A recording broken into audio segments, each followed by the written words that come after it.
Das Stille, meine Damen und Herren. Dies ist Tibet This Week, eine wöchentliche Nachrichtenausgabe über Tibet, seine Heiligkeit im Dalai Lama und die tibetische Zentralverwaltung.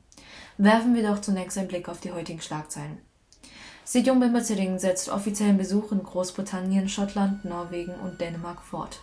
Die Abgeordneten Salvador Caro Cabrera und Inés Parajuárez protestieren für Tibet im mexikanischen Kongress. Der Zentralrat der tibetischen Medizin verurteilt die Diffamierung seiner Heiligkeit des Dalai Lama durch die Medien. Feier zum 100. Geburtstag von Tibet-Unterstützer Madhu Limaye und Gedenkprogramm für Dr. Nirmala Deshpande in Delhi.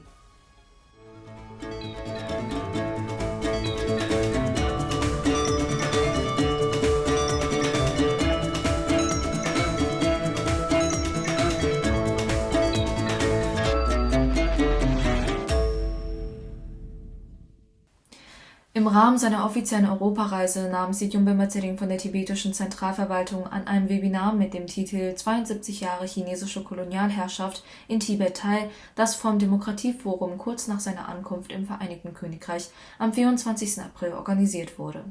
Sejong gehörte zu den Experten, die über das tibetische Volk und seinen Kampf um Freiheit von der tibetischen Unterdrückungsherrschaft sprachen. I want to repeat what Lord Charles Bruce mentioned about the book 1984.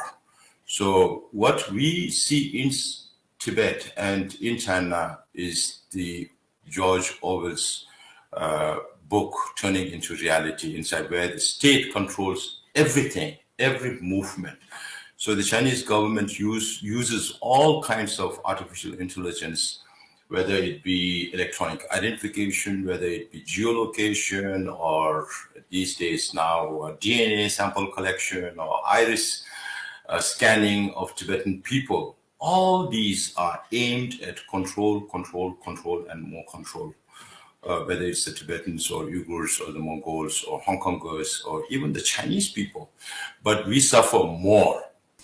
Im Rahmen seiner letzten Etappe in Schottland traf Sejong Bemba-Tsering am Freitag vergangener Woche mit dem ehrenwerten Stadtrat David Cameron, dem Lord Provost der Stadt Aberdeen in den City Chambers und mit Mitgliedern der örtlichen tibetischen Unterstützungsgruppen zusammen. Sejong erschloss seinen offiziellen Besuch in Schottland mit einer Rede an der Universität von Aberdeen ab, wo er vor 103 Studenten und Mitarbeitern im Auditorium des King's College Conference Centre unter der Leitung von Dr. Martin Mills über Tibets Vergangenheit und Zukunft sprach. Vor seiner Abreise in die Stadt Aberdeen traf sich Sejong zu einem Interview mit dem Nachrichtenredakteur der Asia News der Financial Times, Muir Dickey. Während seines letzten Aufenthalts in London sprach Sejong am Samstag letzter Woche mit tibetischen Jugendlichen in und um London. In einem einstündigen Gespräch sprach Sejong über den historisch unabhängigen Status Tibets, sein reiches kulturelles Erbe, seine ökologische Bedeutung und die aktuelle Situation. Außerdem sprach er über die Rolle der jungen Generation Tibets bei der Übernahme des Staffelstabes des tibetischen Kampfes. Am Abend wandte sich Sejong an die tibetische Gemeinschaft. Zu den anwesenden Gästen gehörten Gesur Gesang Yangi Dagla und der ehemalige Repräsentant Tsering Tashi. Vor seinem Norwegen-Besuch besuchte Sejong am Wochenende die Londoner Schule für tibetische Sprache und Kultur und unterhielt sich mit den Studenten und Mitarbeitern der Schule. Während der zweiten Etappe seiner Europareise in Norwegen war Sejong Bemba-Tsering zu Gast im norwegischen Parlament, wo er mit norwegischen Parlamentariern von verschiedenen politischen Parteien zusammentraf und mit ihnen sprach. Bei seinem Treffen mit dem norwegischen Abgeordneten der Grünen-Partei Rasmus Hansson, Mitglied des Ständigen Ausschusses für Wirtschaft und Industrie, Mitglied des Ständigen Ausschusses für Auswärtige Angelegenheiten und Verteidigungen und dem Abgeordneten der liberalen Partei Ola Elvestuen, Mitglied des Ständigen Ausschusses für Energie und Umwelt, informierte Sejong die Parlamentarier über die aktuelle Situation in Tibet einschließlich der laufenden Einrichtungen staatlicher Kolonialinternate. Am Abend nahm Sejong an dem Empfang teil, den die tibetische Gemeinschaft in Norwegen am Montag dieser Woche gab. Sejong Bemba-Tsering traf am Dienstag dieser Woche in Kopenhagen, Dänemark ein, was seinen ersten offiziellen Besuch in diesem Land darstellt. Sejong wurde von Temba Jurme, dem Präsidenten der tibetischen Gemeinschaft in Dänemark, Anders Andersen, dem Vorsitzenden des tibetischen Unterstützungskomitees in Dänemark, Grete Sorvik, der Vorsitzenden der dänischen tibetischen Kulturgesellschaft, Tina und Claudia von Denmark Students for Free Tibet sowie von Mitgliedern der tibetischen Gemeinschaft in Dänemark empfangen. Am Abend unterhielt er sich mit tibetischen Jugendlichen über die laufenden Bemühungen des 16. Kasha, die politische Unterstützung und das Engagement für die tibetische Sache auf der Grundlage der vorherrschenden Situation in Tibet zu verstärken und wirtschaftliche Unterstützung für Entwicklungsprogramme der CTA zu gewinnen. Die Gemeinschaft, auch wenn sie klein ist, kann eine mächtige Kraft werden, sagt Sejong, während er die Jugendlichen ermutigte, weiterhin eine aktive Rolle in ihrer Gemeinschaft zu übernehmen. Im Anschluss an sein Treffen mit den Jugendlichen sprach Sejong die tibetische Gemeinschaft in Dänemark auf eine Vielzahl von Themen an, darunter auch die Bemühungen um eine stärkere Unterstützung der Politik des Mittleren Weges durch ein erneutes politisches Engagement bei Regierungen und Parlamentariern auf der Grundlage der historischen Unabhängigkeit der Tibeter. Am Mittwoch dieser Woche begann Sejong sein offizielles Engagement im dänischen Parlament im Schloss Christiansborg in Kopenhagen mit einem Treffen mit dem Vorsitzenden der dänischen Volkspartei, dem Abgeordneten Morten Messerschmidt. Sejong wurde begleitet von dem Repräsentanten Sonam Frasi und Sekretär Luce vom Office of Tibet London, dem Präsidenten der tibetischen Gemeinschaft Dänemark, Denpa Jurme, Anders Andersen und Hanne Bess Bölzberg von Tibet Support Committee Dänemark. Am Mittwoch vergangener Woche erhoben sich die Abgeordneten Salvador Caro Cabrera und Inés Parajuárez während einer Sitzung des mexikanischen Kongresses von ihren Sitzen und zeigten für etwa 20 Minuten die tibetische Nationalflagge, während sie Free Tibet riefen. Mit dieser Aktion reagierten sie auf die Anwesenheit des neuen chinesischen Botschafters in Mexiko im Parlamentsgebäude.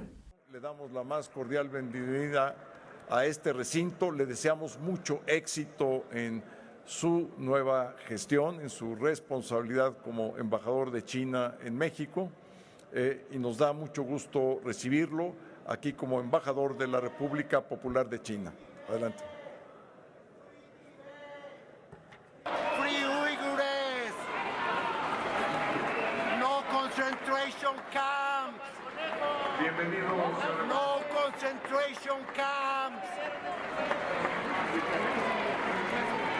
Liberen los uigures, cancelen los campos de concentración. Die beiden protestantischen Abgeordneten sind Gründungsmitglieder der Gruppe der Abgeordneten und Freunde Tibets in Mexiko, die sich aus 19 Abgeordneten von 5 politischen Parteien zusammensetzt und im November letzten Jahres gegründet wurde. Mehrere dieser Abgeordneten reisten im März dieses Jahres nach Dharamsala, dem Sitz der tibetischen Zentralverwaltung, um an den Gedenkfeiern zum 64. Jahrestag des nationalen Aufstands teilzunehmen und ihre Solidarität mit der tibetischen Sache und der künftigen Wiedergeburt seiner Heiligkeit des Dalai Lama zu bekunden. Der Zentralrat der tibetischen Medizin mit 598 registrierten Sorriba-Medizinern aus 22 verschiedenen Ländern verurteilte in seiner am Freitag letzter Woche veröffentlichten Erklärung die jüngsten falschen Medienberichte und Verleumdungen gegen seine Heiligkeit des 14. Dalai Lama.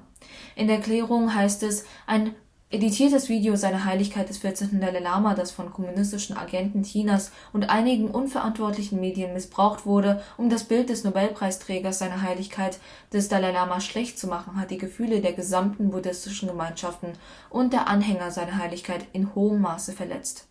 Die Medien müssen sich bei seiner Heiligkeit, dem 14. Dalai Lama und seinen Anhängern entschuldigen.